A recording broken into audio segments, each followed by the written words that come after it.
Assalamualaikum warahmatullahi wabarakatuh. Alhamdulillah, salatan wassalaman ala rasulillah Sayyidina Muhammad ibn Abdillah marba'atu. Yang saya muliakan pengasuh Pondok Pesantren Darul Ulum Kiai Haji Ahmad Junaidi Al-Bandani, yang juga merupakan Ketua Komisi Fatwa Majelis Ulama Indonesia Pusat, Panitia Halaqah Fikih Peradaban Pondok Pesantren Darul Ulum Kiai Haji Abduh, Ketua Yayasan Kiai Haji Fahrul Raji, juga Sivitas Akademika Pondok Pesantren Darul Ulum Kiai Khudari dan seluruh keluarga. Pemateri kita dari pengurus besar Nahdlatul Ulama telah hadir. Ini yang ganteng pakai jas, Kiai Haji Al-Hafidh Kurniawan. Beliau adalah pengurus besar Nahdlatul Ulama Lembaga Bahsul Masail, juga asli dari Jakarta. Ini Kiai Haji Darul Azka Wong Jawa Ngayogyakarta Hadiningrat. Ini beliau sengaja hadir dari Jogja untuk menjalankan tugas dari pengurus besar Nahdlatul Ulama dalam rangka Halaqah Fikih Peradaban. Tema kita hari ini dalam Halaqah Fikih Peradaban di Pondok Pesantren Darul Ulum adalah mengangkat tema ijtihad ulama Nahdlatul Ulama dalam bidang sosial dan politik. Ada 5 kata kunci yang ada di dalam tema ini. Yang pertama adalah ijtihad, yang kedua adalah ulama, yang ketiga adalah NU, yang keempat adalah sosial, dan yang kelima politik. Saya sebagai pemateri yang pertama hanya akan mengambil kata kunci yang pertama untuk nanti diteruskan oleh dari PBNU tentang kata kunci yang lainnya. Kata kunci yang akan saya eksplorasi dalam kesempatan ini adalah tentang ijtihad. Saya akan batasi di dalam ijtihad karena saya kira ada kesenjangan antara perkembangan peradaban dengan ajaran Islam. Sepertinya perkembangan peradaban yang begitu cepat tidak mendapatkan respon yang sama dari ulama-ulama Islam, apalagi Indonesia. Nampaknya ulama Indonesia hanya menunggu ulama-ulama Timur Tengah ketika adanya masalah baru, masalah-masalah kekinian yang muncul. Jadi sepertinya ulama Indonesia menempatkan dirinya hanya sebagai pengutip daripada pendapat ulama-ulama Timur Tengah. Padahal piranti-piranti dari istinbat dan ijtihad itu diajarkan di pondok pesantren. Dari situ sebenarnya laik bagi ulama-ulama Indonesia, terutama ulama-ulama NU, untuk berijtihad. Bahkan menurut saya ini lebih layak ulama-ulama Indonesia di dalam berijtihad. Karena apa? Karena pengajaran di pondok pesantren saat ini lebih detail di dalam masalah nahwu, shoroh, badi, bayan, ma'ani, mantiq, usul fiqih, qawaid fikih daripada di Timur Tengah hari ini. Mungkin orang yang bisa baca kitab Gundul tanpa berharokat di dunia hari ini terbanyak di Indonesia. Orang yang tamat kitab Sahih Bukhari dari bab wahyu sampai terakhir 4 jilid di dunia ini yang paling terbanyak adalah ulama dan santri Indonesia. Begitu pula yang sudah tamat Sahih Muslim, Abu Dawud, Turmudi, Nasai, Ibnu Majah. itu kebanyakan adalah santri dan ulama-ulama Indonesia yang hafal alfiyah. Saya mungkin agak berlebihan kalau mengatakan yang terbanyak hari ini adalah di Indonesia daripada di dunia Islam lainnya. Pengkajian secara harfan-harfan di pondok pesantren di Indonesia dalam bidang fikih dan usul fikih hari ini masih tertradisikan dengan baik.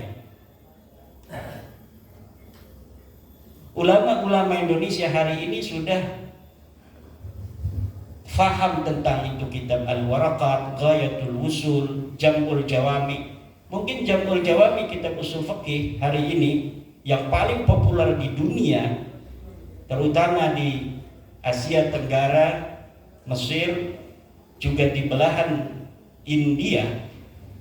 Itu hari ini yang banyak tamat Jam'ul Jawami ini adalah santri dan ulama Indonesia. Tapi kenapa ulama Indonesia hari ini hanya berhenti sebatas membaca kitab kuning tanpa kemudian naik level untuk menganalisa, mengistimbat, bahkan kata istihad itu sepertinya tabu bagi ulama-ulama kita di kalangan Nahdlatul Ulama. Sehingga pada 100 tahun terakhir perkembangan dunia Islam sejak Syekh Nawawi Tanara Al-Bantani, ini tidak ada lagi ulama Indonesia yang berkaliber seperti Syekh Nawawi Al-Bantani. Setelah Syekh Mahfud At-Turmusi, tidak ada lagi ulama Indonesia yang berkaliber seperti beliau, Syekh Mahfud At-Turmusi. Bahkan untuk mencapai derajat seperti itu, Syekh Nawawi dan Syekh Mahfud At-Turmusi itu harus pergi ke Hijaz, kemudian baru mendapatkan martabatun aliyatun fi jami'il ulum. Ini yang menjadi pertanyaan besar di dalam benak saya. Kenapa dengan piranti yang amat lengkap seperti itu, ulama-ulama Indonesia, santri-santri Indonesia itu tidak naik level? Lama pertanyaan itu menggurita di dalam sukma dan perasaan, baru kemarin-kemarin ini ada jawaban. Jawabannya itu lahir setelah diskursus nasab Habib Ba'alawi ini muncul. Ketika 1 tahun yang lalu saya menyajikan hasil kajian saya tentang terputusnya nasab Ba'alawi, kemudian itu menjadi diskursus publik, bukan hanya di Indonesia tapi juga di Timur Tengah dan beberapa negara Asia Tenggara yang di situ ada Habib Ba'alawi. Hari ini baru saya mendapat sebuah jawaban kenapa Indonesia minim melahirkan para ulama-ulama kelas dunia. Jawabannya adalah taklid buta. Qabulu qaulin bila hujjatin, menerima ucapan tanpa adanya dalil sekalipun dari orang lain. Dari mana kesimpulan itu muncul? Kesimpulan itu muncul dari narasi-narasi yang terbangun di media sosial tentang bagaimana para santri kita dan para ulama menyikapi diskursus nasab itu. Sebagian besar dari saudara-saudara kita itu ketika menyikapi diskursus nasab ini mengatakan, oh dulu kan Mbah Hasyim Asy'ari tidak mempermasalahkan nasab Ba'alawi, kenapa sekarang kita mempermasalahkan? Apakah misalnya Imaduddin Utsman itu lebih baik, lebih pintar daripada Syekh Hasyim Asy'ari? Mbah Khalil tidak mempermasalahkan. Apakah Imaduddin Utsman itu lebih baik dan lebih pintar daripada Mbah Khalil Bangkalan? Ibnu Hajar telah menyebutkan susunan daripada silsilah Ba'alawi. Apakah Imaduddin Utsman itu lebih pintar daripada Ibnu Hajar? Ini narasi-narasi semacam ini memperlihatkan ada masalah kita di dalam taklid. Nah, taklid itu sangat mendapatkan perhatian khusus dalam Al-Quran agar umat Islam tidak terjebak dalam setan-setan taklid. Imam Ghazali mengatakan taklid ini setan. Lihat Ihya Ulumuddin.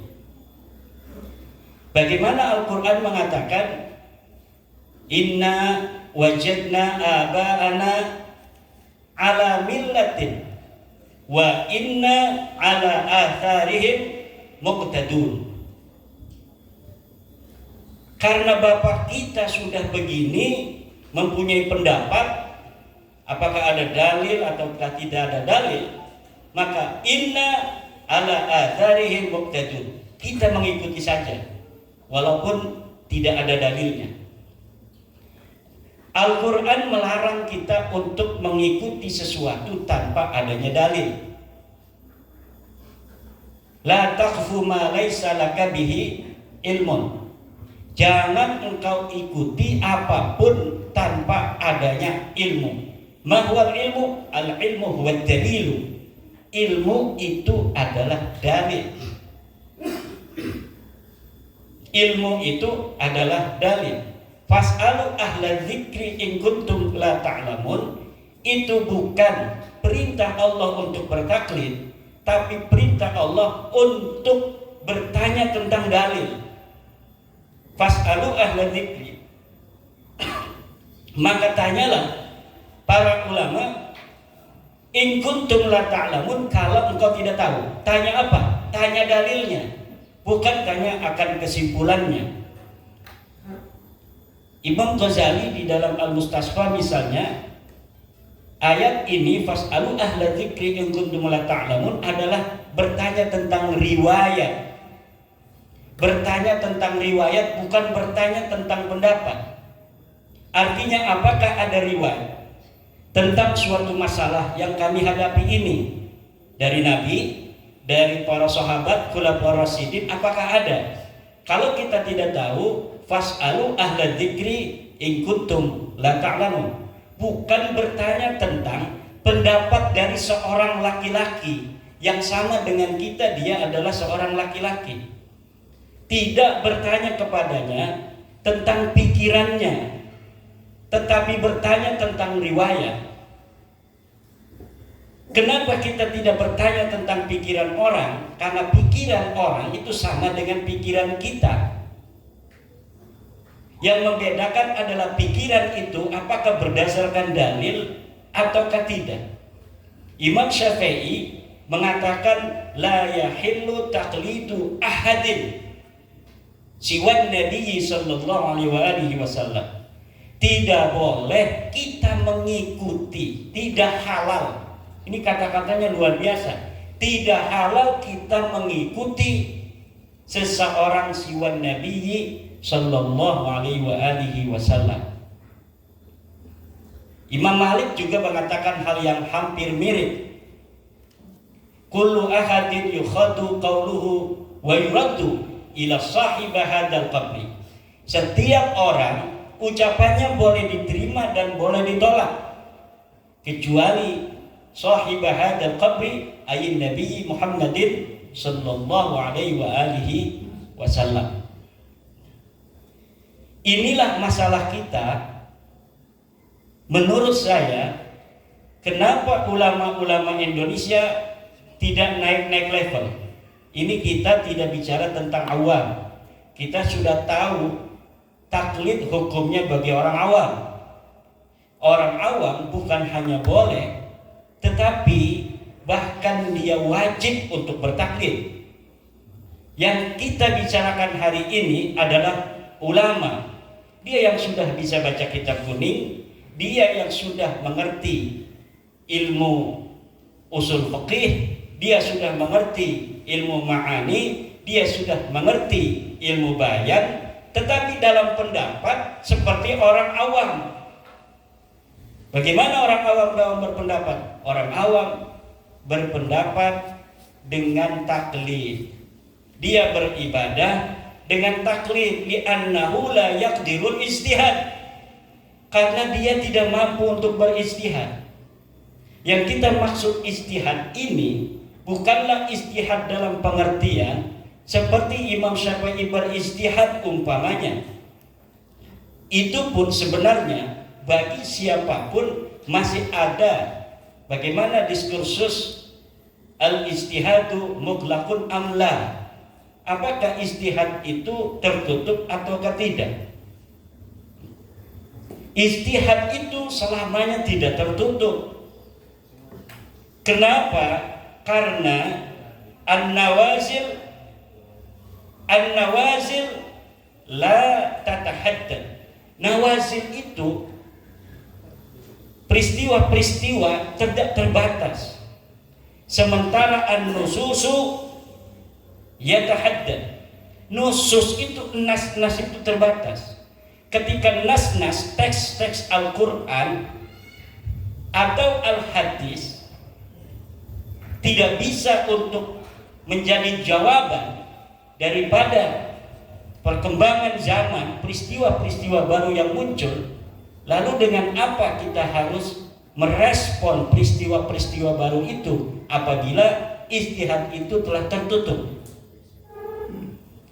Fikih yang hari ini kita pelajari, Fathul Qarib, itu hal yang ada di Fathul Qarib adalah pemikiran ulama tentang sebuah nas yang ada di dalam Al-Quran dan Hadis atau ijma atau qiyas berdasarkan kontekstualitasnya yang ada pada masanya.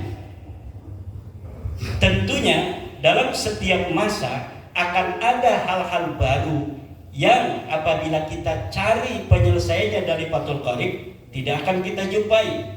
Begitu pula dalam Fathul Mu'in, walaupun baru 100 tahun lebih. Begitu pula dalam I'anatul Talibin. Begitu pula di dalam kitab-kitab lainnya, apalagi misalnya kita langsung kepada Imam Ar-Rafi'i yang sudah 500 tahun, pada Ibnu Hajar yang bisa 200 tahunan, apalagi kita langsung kepada Imam Syafi'i yang sudah 1000 tahun. Tentunya dalam setiap masa az-zamanu yahtaju ila rijal. Untuk apa? Rijal ini yang akan menjadikan Al-Quran itu bicara. Di annal Qur'ana la yantiqu wa innama yatakallamu bihi rijal. Quran itu tidak bisa bicara, yang bisa bicara itu adalah ulama. Bagaimana kalau pintu ijtihad itu tertutup, sementara ulama tidak boleh ngomong karena pintu ijtihadnya tertutup, harus dia melihat di kitab. Di kitabnya tidak ada. Lalu akan banyak permasalahan-permasalahan yang tidak ada jawabannya dari agama. Ibnu Shalah lagi umpamanya, ini menjadi salah satu penyebab daripada bagaimana mandeknya ilmu pengetahuan hari ini, berpendapat bahwa tashihul ahadits itu sudah berhenti pada masa Ibnu Shalah. Lihat di dalam muqaddimah. Kalau tashihul ahadits sudah berhenti, sementara banyak hadis-hadis yang tidak terkodifikasi di dalam kitab-kitab hadis yang ada, manuskripnya baru ditemukan. Kemudian apakah hadis-hadis yang manuskripnya baru kita temukan itu kita biarkan tanpa ditashih? Kita biarkan dia gundul tanpa ada keterangan apakah ini hadis sahih, apakah hadis hasan, ataukah dia hadis dhaif? Atau bagaimana kalau kita verifikasi relevansi daripada pentashihan ulama-ulama tentang hadis, bahwa ini hadis sahih, apakah itu haram? Tidak. Banyak ketika seorang ulama telah mensahihkan hadis, kemudian ini diverifikasi relevansi oleh ulama lain, ternyata mempunyai kesimpulan yang berbeda. Yang paling fenomenal adalah bagaimana Az-Zahabi itu memverifikasi tashih daripada Imam Al-Hakim dalam Al-Mustadrak. Sesuatu yang disahihkan oleh Imam Al-Hakim kemudian dianggap derajatnya hanya hadis hasan. Kenapa? Li'annal hakima 'inda dhahabi mutasahilun fi tashihil asanid. Di dalam mensahihkan sanad-sanad. Dan inilah fikih peradaban Nahdlatul Ulama hari ini merangsang kita untuk bagaimana memverifikasi berbagai macam tatanan-tatanan pola pikir yang sudah mengkristal di kalangan kaum muslimin Indonesia untuk dapat menjawab peradaban masa kini dan masa yang akan datang. Diharapkan 100 tahun lagi antara hari ini sampai nanti pada abad kedua Nahdlatul Ulama di akhir, dari kalangan santri Nahdlatul Ulama muncul ulama sekaliber Wahbah Az-Zuhaili, muncul sekaliber ulama Yusuf Al-Qaradawi atau yang lain-lainnya, Said Ramadan Al-Buti dan sebagainya. Jangan kita hanya hari ini mengutip dari ulama-ulama Timur Tengah, padahal mereka di dalam cara belajarnya tidak seperti kita. Kita cara belajar dari mulai i'lam annal awamila fin nahwi mi'atu amil. Setelah kita baca rapi, kita tarkib i'lam kalimat filamar kudu jajim lam jen sutun fa'ila diberan tersupir fa'ilam dan jenis jawab nahwi wa huwa ma la yaqujabani su'al sampai wallahu a'lam bisawab. Kemudian kita naik lagi kepada kitab Jurmiyah Peragat ditarkib, kemudian kita naik ke Mutamimah, naik ke Asmawi. Itu hanya dalam bab nahwu. Naik lagi ke Muhatun I'rab, naik lagi ke Alfiyah. Alfiyah itu adalah nahwu bukan hanya untuk membaca. Bagaimana bab ikhbar itu memberikan kita pelajaran untuk menyusun kalimat.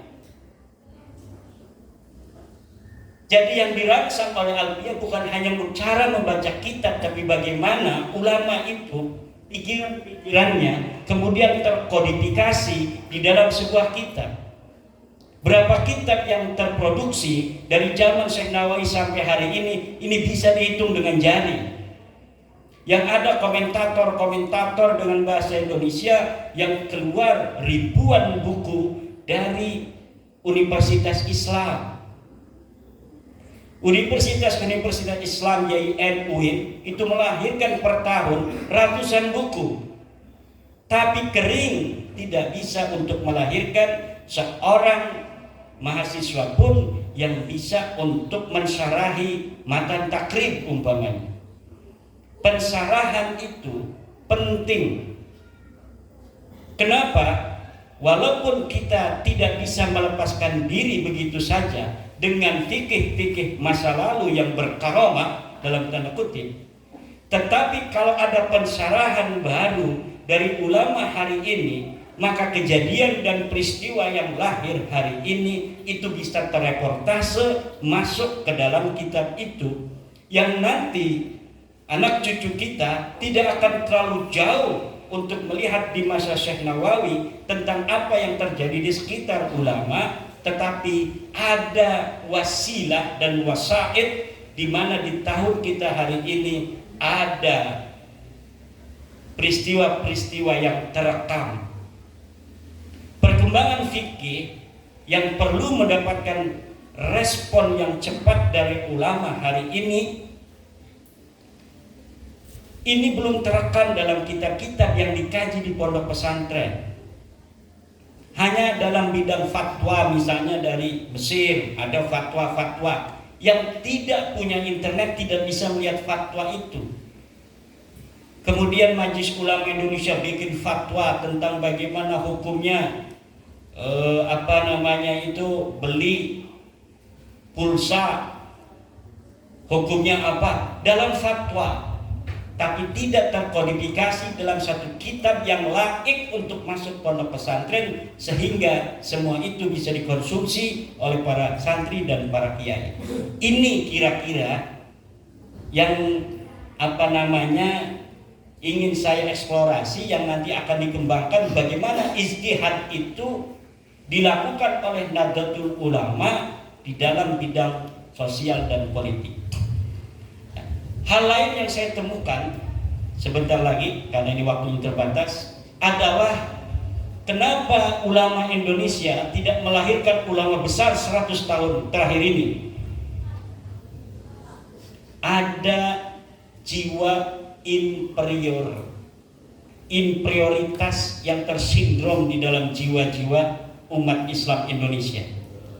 Jadi umat Islam Indonesia secara kemanusiaan dia memiliki sindrom inferioritas terhadap orang barat, orang bule. Umat Islam Indonesia sebagai seorang muslim mempunyai inferioritas, sindrom inferioritas terhadap orang Arab. Akhirnya apa saja yang lahir dari barat kemudian dianggap sesuatu yang layak untuk dijadikan contoh dalam peradaban, sesuatu yang lahir dari Timur Tengah daripada pemikiran-pemikiran ulamanya seakan-akan dianggap lebih bermutu daripada pemikiran dan pendapat ulama-ulama kita. Inilah yang harus dihilangkan, karena ajaran Islam tidak mengenal manusia lebih mulia dari sisi iriknya, dari sisi jenisnya, dari sisi sukunya dengan umat Islam lainnya. Laqad karramna bani Adam. Kita semua ini adalah anak Adam. DNA yang ada dalam diri kita itu ada DNA Nabi Adam. Tidak ada yang membedakan kita dengan orang Arab dari sisi DNA. Sama-sama DNA-nya adalah DNA Nabi Adam. Tidak ada yang membedakan kita dengan orang Barat hanya karena sistem cuaca yang ada di Barat memiliki sistem cuaca tersendiri sehingga menjadikan mereka jadi seperti itu mukanya. Dan kita, cuaca kita yang ada di Indonesia yang demikian ini menjadikan kita seperti ini. Hanya itu yang membedakan. Yang lainnya sama, kita dengan orang Barat sama, dan kita dengan orang Arab juga sama. La fadla li arabiyyin ala ajamiyyin illa bi taqwallah. Tidak ada keutamaan orang Arab terhadap orang Ajam, sebaliknya wala li ajamiyyin ala arabiyyin. Bagi orang Ajam tidak lebih baik dari orang Arab illa bi taqwallah, kecuali dengan ketakwaannya kepada Allah. Ini yang harus dikembangkan dan dibelutut terhadap santri-santri kita. Kalau tidak ada belutut, kita pakai syar'id, atau kita bisa untuk menggunakan wifi orang lain kalau lagi tidak ada paketnya. Semangat ini, semangat pembaruan, kita menantang masa depan untuk Indonesia yang lebih baik dari sisi ilmu pengetahuan, dan karena hari ini dari sisi adab kemanusiaan kita terbukti lebih baik dari orang Arab. Bagaimana umat Islam Indonesia yang terbanyak hari ini itu hidup rukun mulai dari merdeka sampai hari ini, sementara orang-orang Saudi masih perang dengan Yaman. Orang Myanmar masih bermasalah tentang suku dengan orang-orang dari Rohingya. Orang-orang di Palestina masih bermasalah dengan orang-orang di Israel. Afghanistan sampai saat ini masih terjadi peperangan antar suku walaupun Taliban sudah menguasai. Indonesia dengan 700 suku dan 1.400 bahasa, dengan 17.000 pulau, 130 juta muslim, 270 juta penduduk seluruh Indonesia, ini tidak terjadi perang saudara yang signifikan. Walaupun ada di Aceh atau di Papua, tetapi frekuensinya kecil. Kenapa itu bisa terjadi? Ini karena adab kemanusiaan kita, terutama yang dikembangkan oleh Nahdlatul Ulama, yaitu agama Islam Tawasutiyah. Namun itu saja belum cukup untuk mengangkat harkat derajat umat Islam Indonesia ke pentas global tanpa ilmu pengetahuan. Bagaimana ilmu pengetahuan itu bisa setara dengan dunia Islam lainnya di dunia internasional? Satu adalah dengan menghancurkan setan-setan taklid yang ada di dalam diri para santri dan para ulama. Wallahu wal muwaffiq ila aqwamit thoriq. Wassalamualaikum warahmatullahi wabarakatuh.